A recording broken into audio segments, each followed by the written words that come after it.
하박국 2장 5에서 20절 말씀입니다. 2장. 내가 내 파수하는 곳에 서며 성루에 서리라.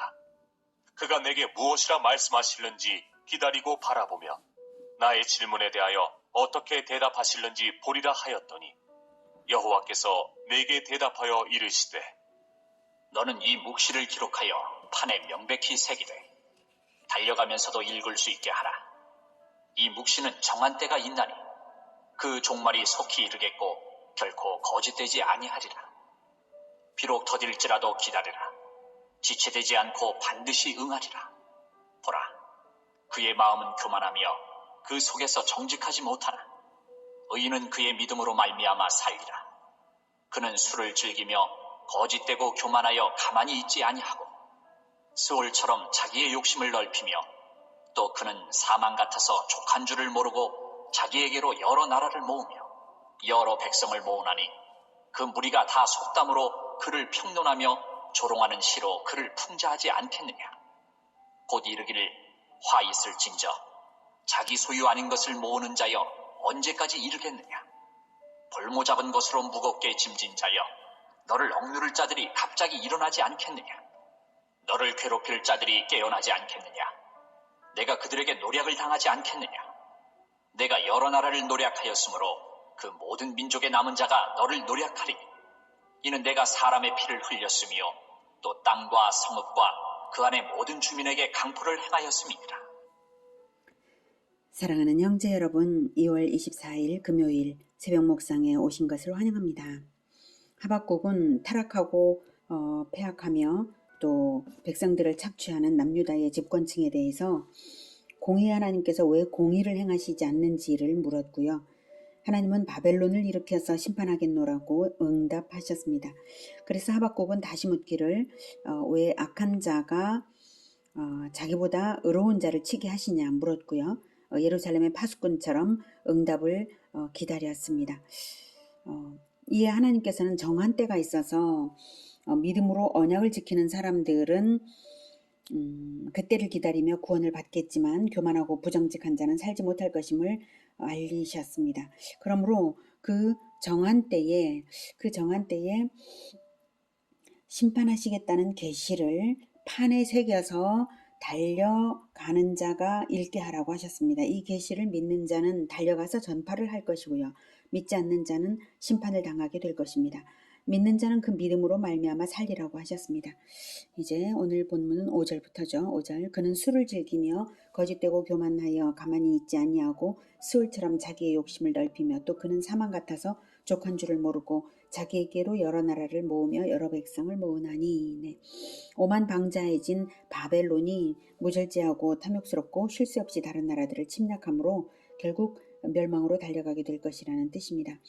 여기서 스올과 사망은 그 모든 죽음을 삼키는 곳을 의미하는데요. 연속적인 침략과 살육과 약탈을 해도 족한 줄을 모르는 바벨론입니다. 그러므로 6절 그 무리가 다 속담으로 그를 평론하며 조롱하는 시로 그를 풍자하지 않겠느냐라는 것이죠. 그 무리는 바벨론에게 침략을 당한 만국과 만민입니다. 그들이 풍자적인 속담과 시로서 바벨론을 모욕하며 저주할 것이라는 말입니다. 그 조롱의 내용은 첫째로 화 있을진저 자기 소유 아닌 것을 모으는 자여 언제까지 이르겠느냐.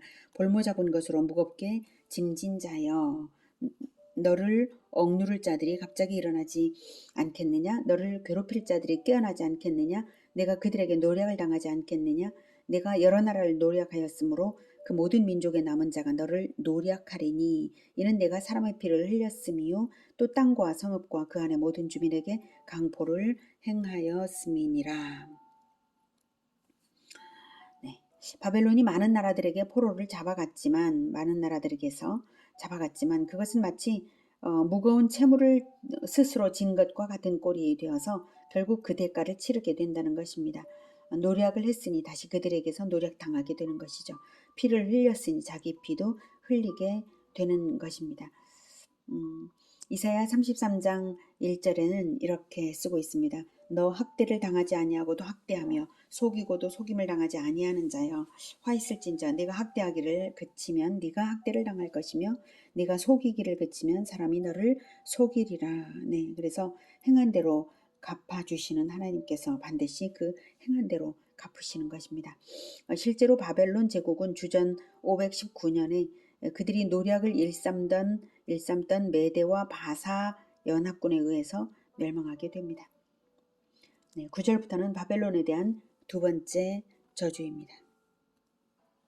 재앙을 피하기 위하여 높은 데에 깃들이려 하며 자기 집을 위하여 부당한 이익을 취하는 자에게 화 있을진저 내가 많은 민족을 멸한 것이 내 집에 욕을 부르며 내 영혼에게 죄를 범하게 하는 것이 되었도다.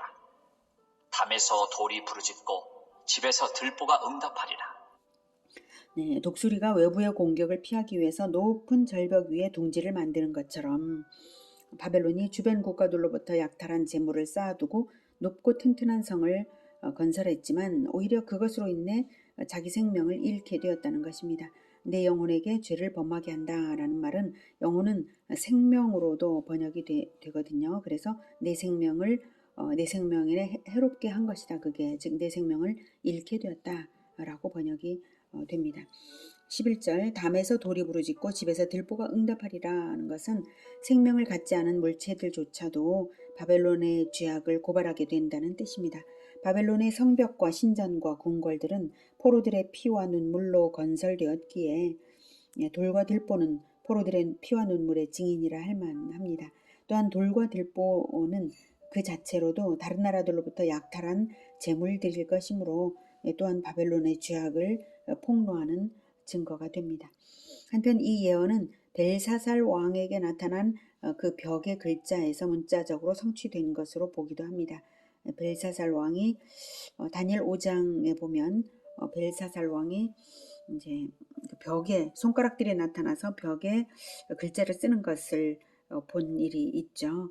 그때 그 왕이 얼굴빛이 변하고 넓적다리 마디가 녹는 듯하고 무릎이 서로 부딪힐 정도로 공포를 느꼈던 그리고 거기에서 그 손가락 마디가 쓴 그 글대로 이제 심판을 당해서 바로 그날 벨사살 왕은 죽음을 당합니다.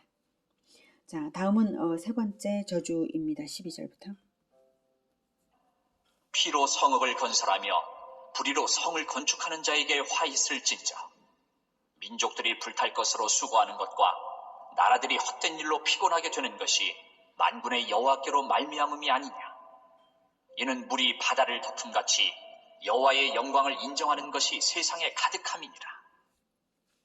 네, 다른 민족들의 희생에 근거하여서 자신들의 성읍을 건축하는 것에 대한 저주입니다.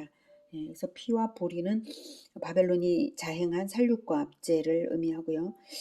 그러나 그런 살육과 압제는 오히려 자기 자신을 위해 피곤한 일일 뿐입니다. 결국은 하나님의 섭리로 멸망하게 되니까요.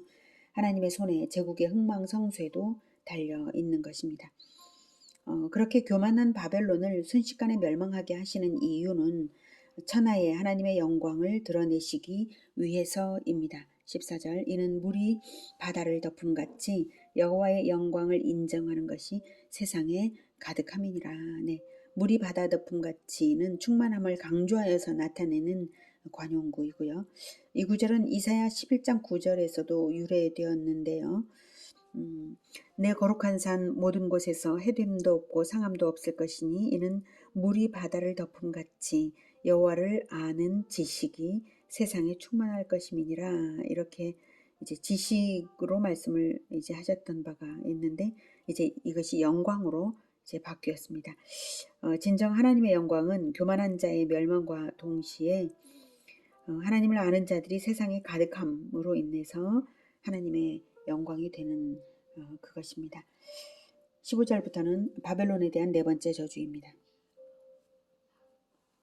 이웃에게 술을 마시게 하되 자기의 분노를 더하여 그에게 취하게 하고 그 하체를 드러내려 하는 자에게 화 있을진저 내게 영광이 아니요 수치가 가득한즉 너도 마시고 너의 할례받지 아니한 것을 드러내라.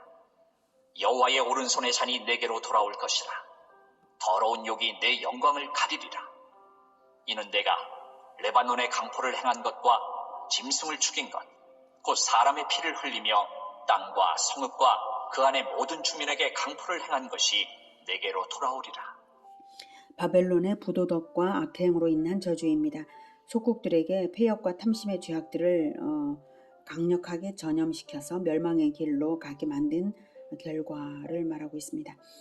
할례받지 아니한 내 할례받지 아니한 것을 드러내라. 여호와의 오른손의 잔이 내게로 돌아올 것이라.